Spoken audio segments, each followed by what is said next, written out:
All right, we're live, everyone. This is the MMA Outsiders. We are officially back. It's been kind of a bit of a long wait, but we're back. It's the MMA Outsiders on Playback, presented by Playback and the Noviga.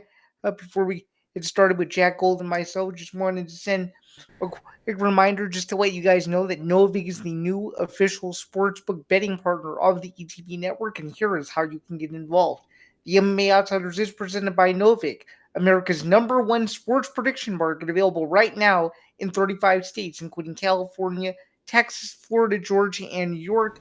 On Nova, you're 10 times more likely to win long term compared to a traditional sports book because you're playing against real users, not the house. Sign up today and use the promo code ETB Network for exclusive bonuses. Jack, how are you today? Man, I am happy to be back. I've missed you, Zan. I've missed the show. I've been missing my MMA talk. I took a little break from everything this week, and I'm feeling good. I'm happy to be back. Yeah, I feel good from this break as well. And speaking of like as not having a break, we're not going to have a break until Thanksgiving. So I guess are you ready to strap in for the next 11 weeks or so? Man, I cannot wait. Call me crazy. I hate when UFC is not on. I was saying earlier I like the early cards, but man, if anybody follows me on social media, you saw me posting this Saturday night. It, one of my favorite things, it was just like, oh, what a UFC fan does when there's no Saturday. I actually have to socialize, and it's a guy crying and stuff. But Yeah, did you end up getting a chance to before we get into getting back onto that schedule? What did you do with the very rare week off? I'm curious. oh man, I mean, there was a lot. Like Friday night, I spent some time with my grandparents, which was good. Saturday night was my friend's birthday downtown. They had a nice little rooftop party where their buddy was DJing, so that was real fun. And then That's awesome. went and saw one weekend left. Just one of my good friends from college. Dad's season tickets. I saw that play in Waukesha on Sunday. It was very good. If you any Packers fans in here, I highly recommend. Awesome, very good to hear. So my week off, I was uh, gonna say your week off. You turned 26. Not only a week off, you had a birthday. How was that? I sure had a birthday. My birthday was on Saturday, and it was really chill. We kind of went with the flow. Had some plans kind of circulate a little bit, but I was still able to make it to Chicago. I get to hang out with my family. Um, what else did I do? Oh, and then I went to the and how could I forget? I went. This is a surprise for those of you who know me really well. I went to a rare sighting of me at a White Sox game. So I went to the White Sox game on Friday, and then just hung out on Saturday.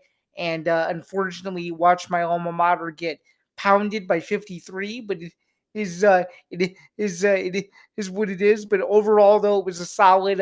It was a solid birthday week, and it was nice to be able to take a little bit of a break from everything.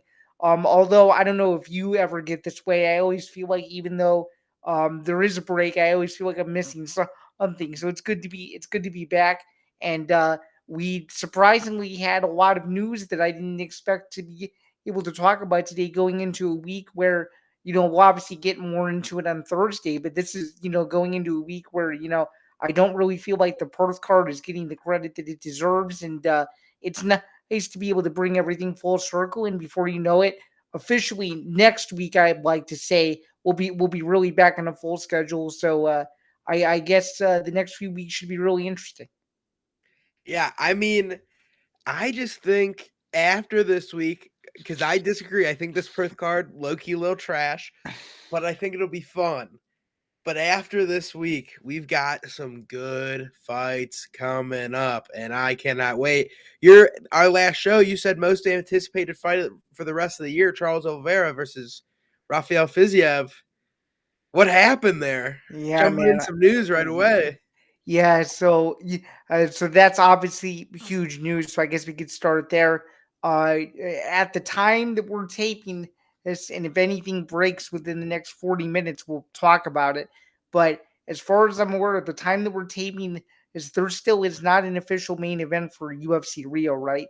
No, there is not. And from what I have heard, Charles Oliveira has declined Mateus Gamrot. So Yeah, I don't know. These next 72 hours could get really weird. That's what I that's what I think. S I guess to kind of start there, obviously a horrible turn of events, but I mean, based on what you just said, also really unfortunate. But I can kind of understand where he's coming from. He's been saying in the media the last few days that he's just been really distraught by the way that this whole thing has been handled. And knowing him, I'm sure because he was preparing for one opponent and now he has to prepare for another on such short notice, I can't imagine what that's like, especially going into a main event just a mere months after getting knocked out in a championship fight. I don't know. I think he will make the walk. It's going to be a matter of who it's against, and I don't know. I think regardless, it's going to be a really strange outing for him. I think. I I don't know if he'll win in a few weeks, but I can guarantee you this: it's going to be one of the most awkward fights of his career. Is because I think he's going to be, and I hate to say this, and I could be wrong as we get closer to the fight, but to me, I just feel like his whole, I guess you could say, aura and mindset is just going to be completely thrown off because I think right now he seems to be more worried about guys turning him down than actually worrying about what is in his control, which is making weight and making it to a fight regardless of who it's against. So I don't know. I agree. I think it's going to be a weird one, and I think in any other situation he should pull out. But I have a feeling he wants to retire, and I think he wants to retire in Rio. And if he's been preparing for Fiziev, he wants to fight a striker. I get it. He, Oliveira is the one who declined Gamrot. Gamrot's begging for the fight, so that's interesting to me. Another name I heard get thrown into the ring is Mauricio Huffy, which I wouldn't understand really, but I think Charles Oliveira beats him. So I think there's going to be some interesting things happening right now because as of this moment, the co-main event is Davison Figueiredo versus Wisconsin native Montel Quick Jackson, and I don't know if that's a fight night main event. So we'll see. Well, to kind of counter you there, I mean, I was at David's Figueiredo's last fight, and it happened to be a main event itself. So you never know. So It could be, but Montel's barely ranked. You know what I mean? I don't uh, even think he's been in a I co-main know, event. I know. But hey, I think it'll be. I agree with you though. I think Charles Oliveira will make the walk. Yeah, it's just a matter of who it'll be against. Do you think by Thursday we'll know who his opponent is? I think we'll probably know tonight. It's Tuesday. We got contender series tonight. Their matchmaking stuff all happens today. I think we'll figure it out. We've got 1 month. They got to figure it out soon. Well, it's not even a month, my guy. It's only a couple weeks away. It's Yeah, October. 3 weeks. It's October 11th. Yeah, that's So, crazy. yeah, it's not even a month away. So I don't know. But let's kind of piggyback off the news angle here, and let's talk about the other news that was completely unexpected and out of left field. The official renderings for the UFC White House card have been made public, and this was all on a Fox News Friday night special reported thing, which I actually first saw on Twitter. I think it was probably Championship Rounds that was the first to post the renderings. I had no idea they were even going to do that. I'm sure you didn't either. No Um, clue. and I got to say, I'm really, really impressed because it's exactly what was described on the most recent edition of Impulsive to literally a T. So I couldn't believe it. I actually think, contrary to popular belief, that I think if the renderings are what they're going to be in real life, I think it could go off really well and be a really successful event. I agree. I agree 100%. If the Apexes are successful events with 100 people, a White House card with the White House in the background with 5,000 people is going to be plenty and it'll be fun. My big thing, two takeaways from it. One, what the heck do you do if it starts raining? Because it's outside. Yeah, that's a good question. I mean, if I were to guess, they'll probably have something waiting in a warehouse somewhere that if they need to get it and they need to bring it into the Oval Office, they probably could. But it could be hey, that's one of the reasons why he's been so hesitant the us 15 years to do shows like this is because he hates when three things affect a fight. It's wind, it's wind, rain, and snow. From that I remember him saying. And obviously, I don't think it'll snow in July, but rain is a surefire possibility. Obviously, we can't predict the weather forecast over a year out. But I mean, given the I'm hoping it won't be the case, just given that from what I know and from the coverage I watch from EC every year, like when they do the White House fireworks show on TV, it seems that the weather's been okay within that like week or so. So I'd hope for it to be the same, but you just never know. Yeah, I think I bet you they put something on top of it, like a little canopy type deal.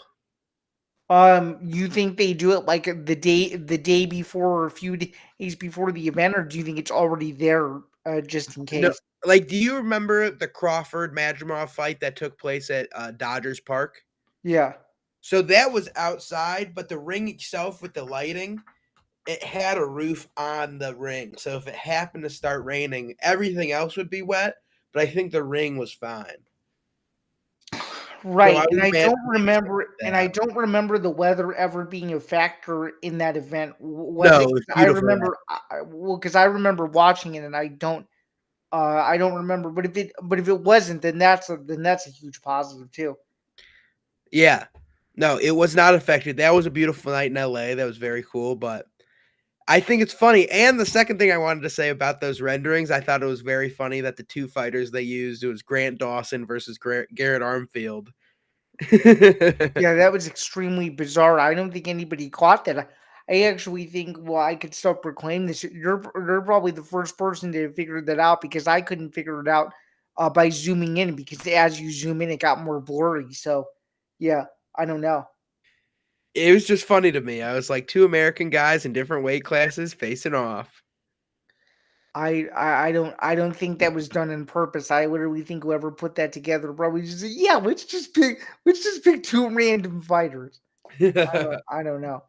But I guess let's get to the other layer of the story, which is what's going to happen at the top of the card. So obviously, as we know, both McGregor and Chandler had separate interviews that were included in that feature that they did, and then there's all this other talk about what's going to happen with and Jones potentially on this card. So I just want to tell you straight.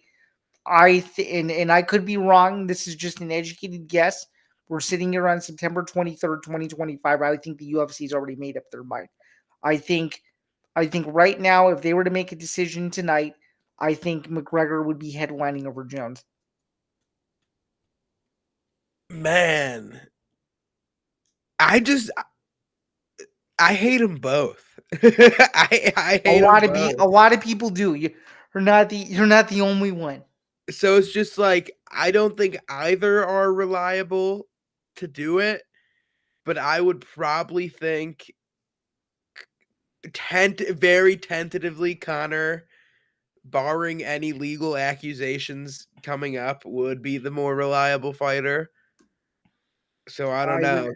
I would think so too, but you have multiple questions. Number one, and I'm sure you have some of these same questions too. If you're going to book him against Chandler, is there a contingency plan in place?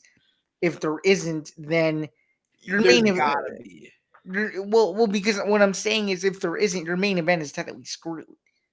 You're not gonna Bring because Nate Diaz back. they very well could. They very well could. What do Yeah. you what do you what do you think though? Then there's all these other rumors coming out about is Rousey gonna actually return to MMA? People are freaking out about that. Like I don't know. I feel like there are so many different directions that they could go that regardless of which direction they go, I think that there are gonna be tons of people that aren't gonna be happy about it, and it is what it is, unfortunately. I don't think Rousey's coming back. And I like it would be cool to see her come back, but the main reason she retired was concussions. I You know. like the concussions, you can't that's not something that just gets better. Right. Right. So I don't think that she's coming back anytime soon. Let me tell you that. I don't think so either. And I'm just gonna say this too. I think I may have said this on a different show. It might have not been this one, but I think this event is going to be oddly similar to the Sphere, where the prelims, the There's not going to be very much production, and then as soon as the main card starts, that's when you're going to see all the elements come out. I agree. I think it's because financially you're not able to do like the prelims of the Sphere. Imagine if they did what they did for the main card the whole time. That would have cost so much money. Like the final 5 fights took a year. Imagine if you had like 10 more prelims that you had to do that for, that got switched 15 times, and they're just like a bunch of respectfully nobodies. So it's just like, what do you do? Yeah, what do you do? Number one, and then no, and then number two. It's like if something goes wrong and there's a pullout the night of the event, you're not going to have time to. You Which may happened. I'm sure someone pulled out of the Sphere. It happens every time. oh, you mean the night? Oh, you mean the night of? Not the night of, but like I'm sure like the day or two beforehand. For sure. No, I was just saying in general. Like, if someone pulls out super late, do you really expect the production team to switch everything out on 24 hours notice? Yeah, that's remember Kevin Borjas withdrew like 2 weeks beforehand and Joshua Van stepped up. And then That's Michelle right. Pereira versus Anthony Hernandez was supposed to be on there and that fell through. That's right. I remember that now.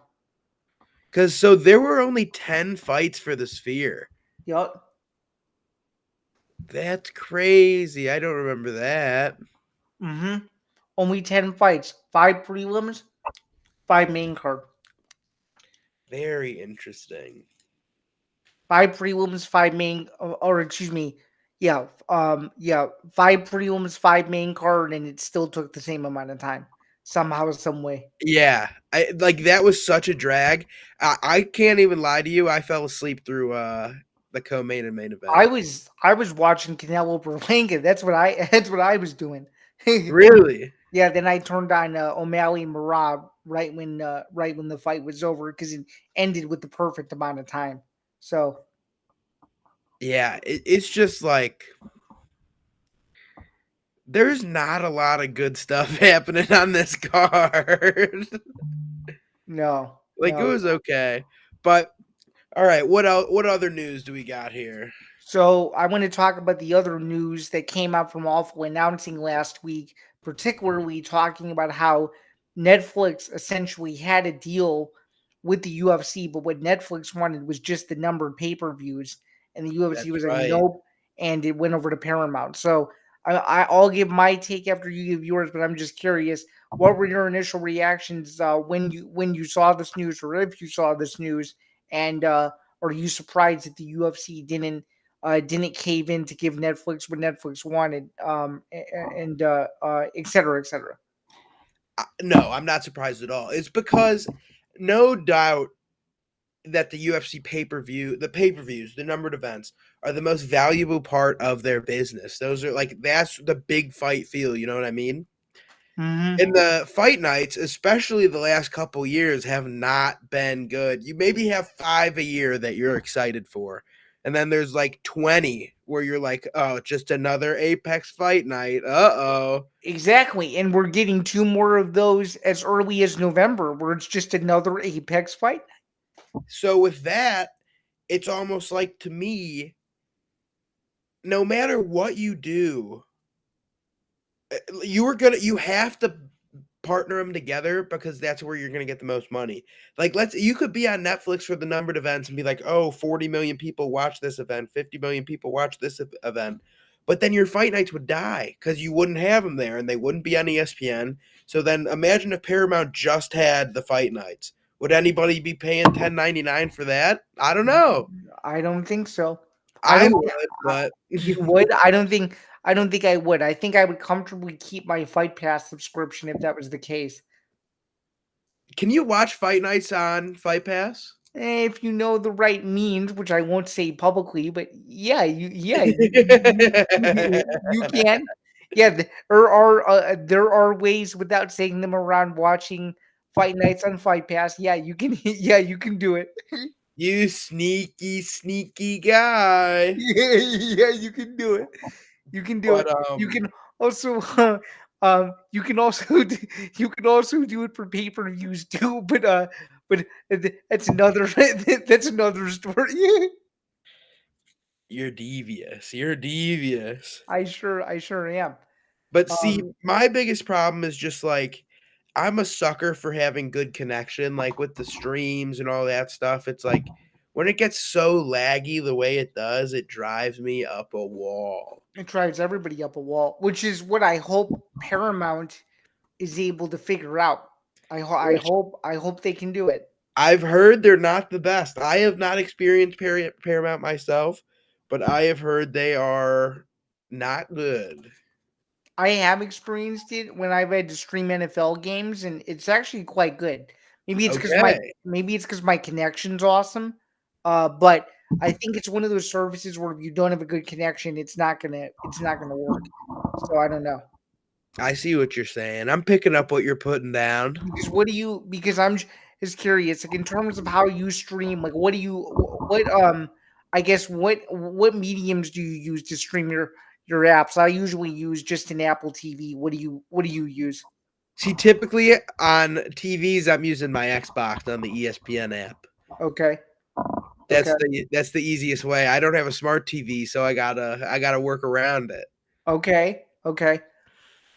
Yeah, my TV is a smart TV, but luckily the Direct TV box is one of those where the apps are built in. So all I have to do is go to the app section, and they're all right there.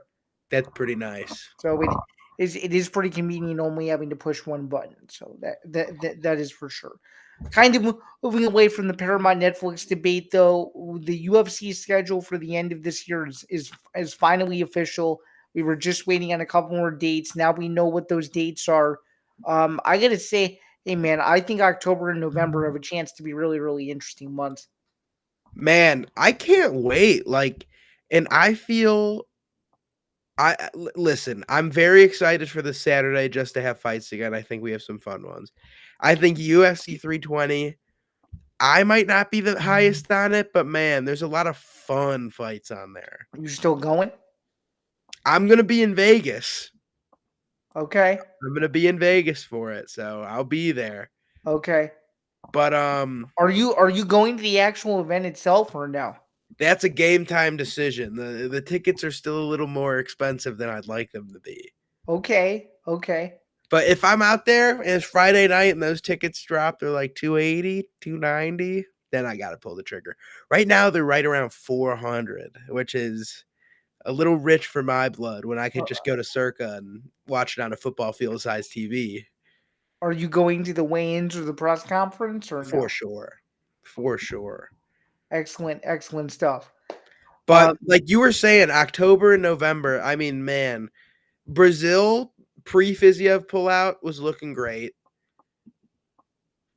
Man, and looking at it now, actually, like this is so disappointing because it was like the Brazil card is still good, but it was the main event of Oliveira versus Fiziev, banger taken away from us. De Ritter versus Fluffy Hernandez, banger taken away from Well, us. that's actually a different card. That was supposed to be in Vancouver. I know that's what I'm saying. The next week in Vancouver, taken away from us now is Brendan Allen, Yeah. and then we have 321. Pumped about that. November 1st was originally Antadelia versus Waldo Cortez main event. Then they did a little switcheroo on us. Steve Garcia versus David Onama is the main event of that. Yeah, that's a bummer. You don't like that, huh? No, I don't. They need to I don't know. I don't know what it is. They need to stop putting flyweight main events in the Apex. I don't know. I love that. They're featherweights. They're 45ers. Oh, true. Yeah. True.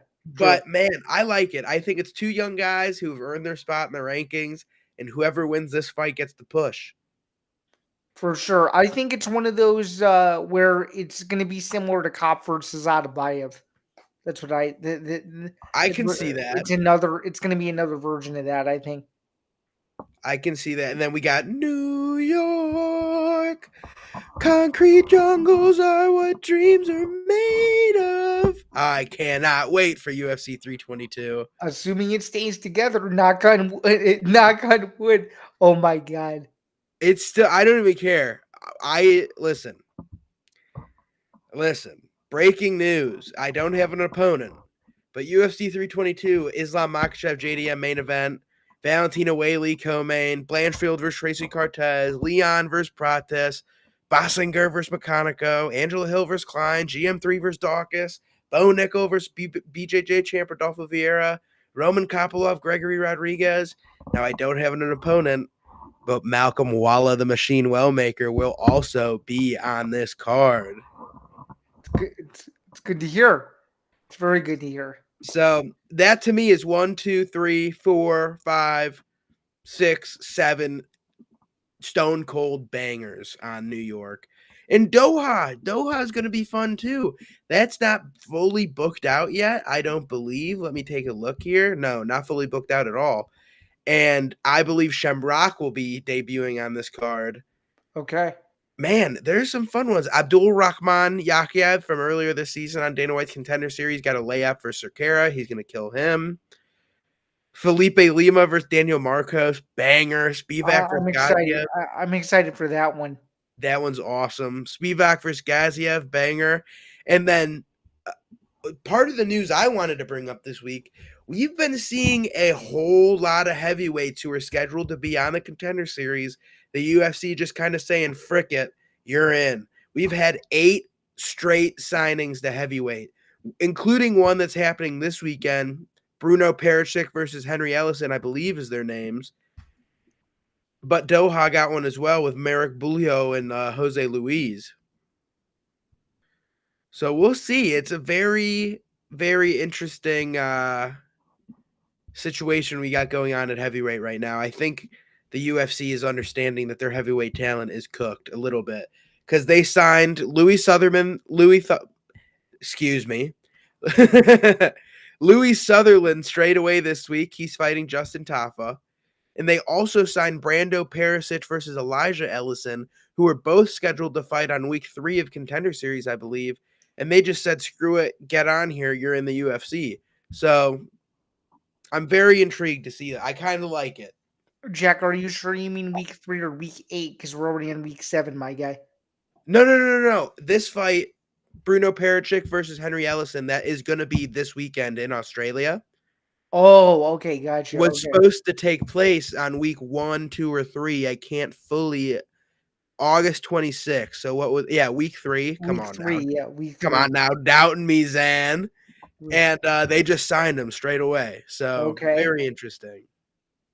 Yeah, that certainly is interesting, and that's certainly something you would have not seen years ago from any other division of him just signing guys straight away without them having really a path. That's definitely interesting. And were you gonna say something? I'm sorry. I was just gonna say, and basically all of them are 5-0 or 6-0, so a little inexperienced as well. Also 5-0 or 6-0 against quality of opponents that for some, unfortunately, are very good. We'll see. I'm excited. I like fat guys fighting. I don't really blame you. All right, with a few minutes to go, what is one fight on the new episode of Dana White Contender Series tonight that you're looking forward to the most? Man, this is a weird week for me because there's not one prospect where I'm super in. You know what I mean? Like there's no prospect where I'm like, this guy's gonna be a stud. However, I think Rafael Tobias is gonna get the job done. But I think my 2 guys that I'm really leaning for are Brian Zurcher and Danny Barbier. And I think both get the job done tonight. Zurcher, a little bit of stuff coming out him this week. He went to Dagestan and forgot. He went for about this last year after going on an undefeated run in PFL, beating up one of my boys, Mike Bardsley. I didn't like that. And he's here. He went to Dagestan, trained with Khabib at Khabib's team. Islam signed off on him. And he's fighting I don't believe he's Russian, but he's something. Kyrgyz. He's a Kyrgyzstani fighter, Murtazali Magomedov, both 9-0. Yeah, and this should be a high level fight. It should be a really good fight. I'm super excited for it. And main event, Danny Barbier. I think less potential maybe, but man, if you guys watch some of these fights, all I know is there's a Twitter video of him getting a W, and it's just Barbir, Barbir, Barbir, and that plays in my head every single time I see this guy's name. So I'm going with those two tonight. Okay, I will like those, but I'm very interested in this Reyes versus Torres fight. Two guys with seems to me like a ton of experience. Reyes probably should have been signed to the UFC a while ago. But Torres seems like a stud, and he seems like he has some pretty good tools as well. I think a lot of these fights are going to be very very interesting. I see I see minimum two finishes tonight. That's what I that's what I see. What do you what do you have on that? I have a finish in at least the opener between Tobias versus Oliveira. Okay, I have a finish versus Reyes Torres. okay, I have a finish for Zerker Murtazali. okay. And I have a finish Barbier Kandra Jabba. So No, I'm gonna this say is how screw it, this is how five you for pronounce five. it. Condra Tavisius, my guy. Andra Chavicius. That was close enough. Jibber jabber. So there you go. I think this is a chance to be one of the more underrated episodes of the whole season. I know we say it every week, but record for record, skill for skill. I think a few of these guys deserve to be in the promotion already. So we'll see. We'll see what ends up happening on week 7 tonight. Overall, it's been a very very entertaining season. Even if the quality of the fighters, excuse me, even if the quality of the fighters hasn't been very good, at the very least, most of the fights almost every week have been very entertaining. So, They've been great. I love the Contender Series. well said. And then before we get out of here, do you kind of want to tease what we're going to be talking about on Thursday? Yeah, I mean, Thursday, we got our picks. Ian and Zan have been going head for head, battling each other out. I Yeah, don't know who won for Noche. I think it was you, was it I not? can I can double check. That's what the records are here for. I And know Zan's like the guy in anybody watch Loki, he's got the unlimited files, you know what I'm saying? the unlimited files. But we've got that, we've got our picks battle. We have UFC 320 preview because I'll be in Vegas from Monday to Monday. So Thursday, I'll be here. I'll still film an episode out there in the hotel, but it's gonna be a busy upcoming week, and we got a pay-per-view. That's always fun. That's no problem. Thanks for the switch. We can definitely do that. I finished 8-5-1 on Noche. You finished 7-6-1. So I beat you by one That's fight. right. So I Mhm. think we're dead even now. I think we're dead even. Yeah, we're dead even since you joined, but overall, you're 12 fights better than me. You have 229. I have 217 Dang, okay. for the year so Okay. far. So yeah. I mean, it's been a good competition so far. I'm coming for you this week again. And if I'm not mistaken, I think it's Zan Bando versus Jack Gold in the EBT Fantasy League this week. That's correct. That is correct. And I haven't been doing too well. And Zan's been running shop. Yeah, we unfortunately lost this past week because I started the wrong quarterback, but hopefully we're not going to make that same mistake this week and try to improve to 3-1. So far, in case you haven't noticed, there's a 5-way tie for first place in our league. It's getting crazy already. Holy moly. Hey, that's me. Yeah. Did I lose this week? Oh no, I won, baby. No, you won. Wah! You won. Yeah, you did. Yeah, But you sure did. man, I think that does it, Zan. I think we covered the news. We got the Contender Series tonight. We've got Yeah. Perth back this weekend, and we're Yeah. rocking and rolling back on our regularly scheduled program. Yeah, back in a regularly scheduled program. So that's going to do it for the MMA Outsiders. Again, the MMA Outsiders is presented by Playback. Of course, if you haven't joined our community already, you can do so. Playback.tv/EDP Network. And of course, based on what I said at the beginning of the show, please be sure to sign up for Novik and either tail or hit our picks for the next few months or so, and we'll see if we can try to make you some Novik coins / money and go from there, right? Yeah, let's go. Shout out to Novig. We got a sponsor, baby. Absolutely. All right, everyone, have a good rest of your day, and we'll catch you guys on Thursday. Cheers, everyone.